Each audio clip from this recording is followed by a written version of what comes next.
Greetings and welcome back to a gloomy day here in Towns. So weird this winter, like every single time you think the gloominess is left us, it comes back. It comes back in what usually is the sunniest time of year. Anyway, I'm not going to talk about that too much. It's been complaining enough about the weather recently, but it's been a strange winter to say the least. Not very cold at all. Yeah, that wind is picking up. But yeah, anyway, I wanted to share something interesting that I've discovered on my phone recently, and that is Grayscale mode. Those of you who don't know, put your phone in Grayscale mode, it basically just puts it in black and white. The picture, the images, videos, everything, your whole phone screen just goes to black and white mode. That's basically what Grayscale is. Yeah, very interesting, very interesting. I heard a while back that a good strategy amongst many others to stop compulsively scrolling and stop checking your phone so much is just to put it in Grayscale mode, black and white. And it's such a simple thing, and it's like it doesn't change the functionality of the phone at all. You do everything as you usually do. But for example, like right now, I can see myself recording this video. I can see the preview, right? And it's black and white, no color. And yeah, it sounds almost too simple. And I was like thinking, come on, that won't stop you scrolling and all that. And yeah, look, it doesn't fully stop you scrolling or doing anything like that. You got to combine it with other strategies, I think. But I think it is actually a decent strategy to stop using your phone so compulsively. I'll tell you why. So for myself, what I would occasionally do is I would I put videos to play in the background, and I'd watch YouTube and all this stuff on my phone. Now, I haven't had the YouTube app on here for quite a while, but I will still occasionally, like, if I'm doing some boring, monotonous household tasks or whatever, I would still like just go on the browser and you just watch some YouTube. That way, I wouldn't be logged in, so I'd have to like search for everything manually. I haven't had the YouTube app for a long time, and I definitely suggest if you're struggling with watching too much YouTube, get rid of the YouTube app. That is number one. That definitely has helped me cut down my consumption of YouTube a lot. And yeah, I would say YouTube is in a category of its own compared to other social media. Like, there's a lot of good stuff on YouTube as well. Like, I would not want to cut out YouTube completely. There's some great content creators out there. I myself make videos, but compared to other social medias, YouTube is one of those things where I'm happy to be on YouTube, right? I'm not quitting YouTube, but at the same time, I do want to control my consumption of YouTube better. Damn it, it's starting to pick up, and I was thinking, yeah, it's just gonna be light. I need a raincoat. Yeah, it's a dark cloud. All right, well, just put the hood up. Shouldn't be too heavy. Shouldn't last too long, eh? Yeah, it's one of those days, eh? Anyway, yeah. Anyway, let's walk the other way. Might get a bit wet, but that's fine. So yeah, it's Grayscale mode. So anyway, it's interesting. Like, my YouTube consumption has gone down a lot. Like, I had a few weeks where I didn't watch any YouTube at all. Recently, I started watching YouTube again, and yeah. Anyway, I just decided to try phone in Grayscale mode, and it's like, yeah, I did that, and yeah, then yesterday it was a crazy day, crazy weekend really. So I thought, oh yeah, I always put some YouTube in the background and all that. Like, a lot of times I'll just listen to the audio, right? Just don't even watch. But yeah, that one video I wanted to watch while I was like having lunch. And anyway, I put the video on, and in black and white, it just looked so boring. I was like, damn, this looks so boring. And then I just turned it off. I was like, screw it, I'm not gonna watch anything. So inadvertently, just changing it to Grayscale mode, that actually made me stop watching, because I was like, everything looks so boring.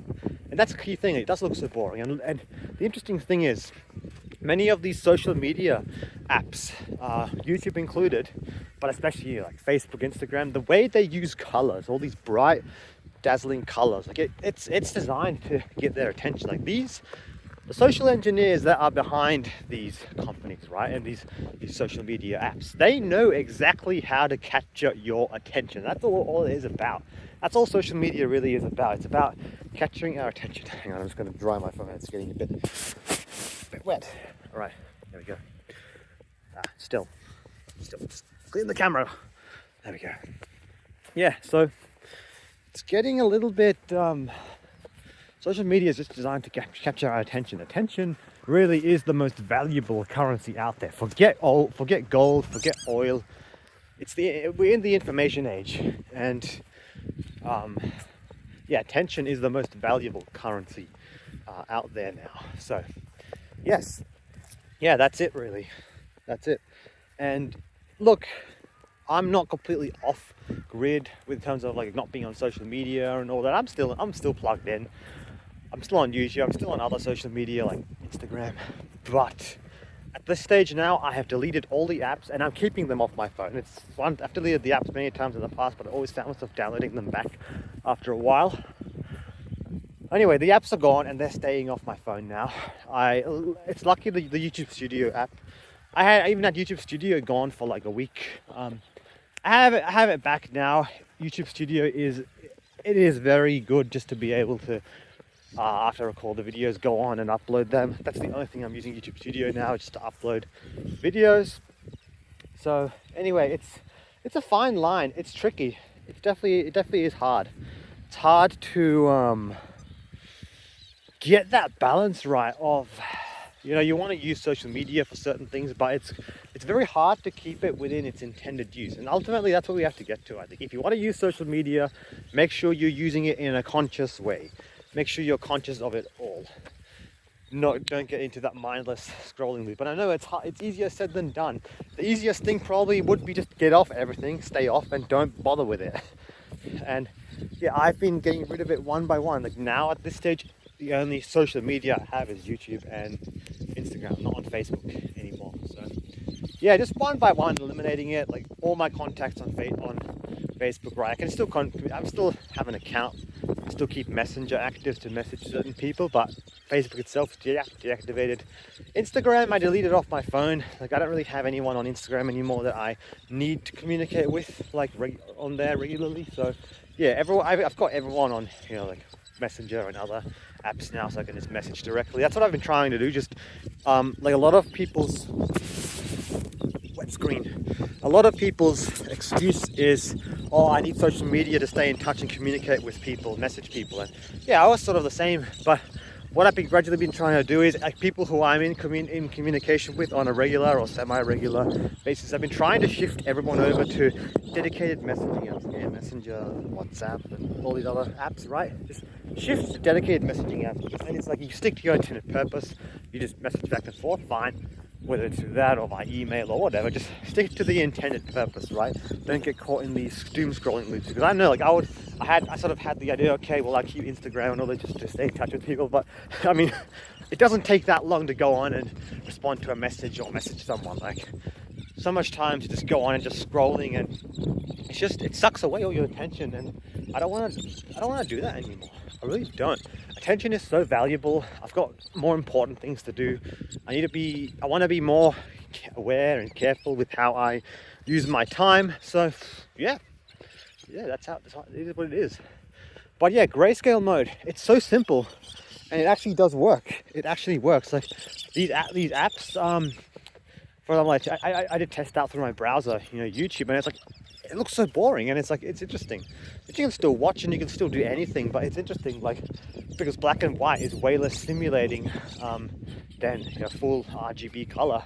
And it got me thinking as well, you know, of course, television used to be black and white when it first came out. So it's just interesting, the development of technology over time, how it's like meant to make things look so much better and all so much more easy and convenient. But it's interesting how like a big part of easy strategies for overcoming the problems that technology causes us can simply be just go back the way things were.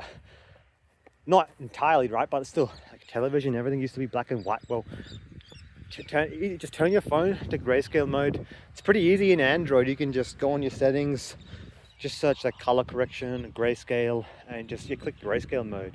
It's easy, very easy. I don't know how it is on iPhone, but probably quite similar. So yes, that's what I did, and it was an easy strategy. Very, very easy. It's done now. I'm in grayscale mode, and I'm going to keep my phone that way from now on. Social media apps are gone. It's in grayscale mode. There's nothing much on my phone anymore that can keep me distracted for long periods of time. I opened up the camera app to record these videos. I use YouTube Studio to post videos. And yeah, I've got some dedicated messaging apps to keep in touch with people. I check the weather. That's really about it. I've got like my banking and all that stuff on my phone, just utility apps, banking, a few things like that. And yeah, look, one of the best times of my life in terms of personal growth and all that was when I was using a dumb phone. I do have a dumb phone, and I used it shortly recently, but man, it is hard. It's very hard to put a smartphone down. Unfortunately, at the moment with my work, I've got certain apps that I need for my work, so it's just not feasible for me to be on a dumb phone, unfortunately. As much as I would love to just be on a dumb phone, unfortunately we're in a time where we need all these stupid apps to just get the basic things done, right? So yeah, anyway, I'm trying to figure out a middle path here, because like for myself, I've either been on a dumb phone where I completely cut out and had no smartphone, and I was completely like not on top of it, not using my phone for anything really apart from scrolling and texting, or I've just been on a smartphone just completely sucked in and just my screen time's way too high, all that. So I'm trying to find a middle path now where, alright, I'm still on a smartphone, but I'm trying to figure out strategies to cut that down to an easily manageable level. I'm pretty sure I can do it. I've got rid of all the social media. I've now turned on Grayscale mode, and I'll let you know of any other strategies I find. So that's it, man. Let's get out of this bloody wind. And yeah, I'll catch you on the next one.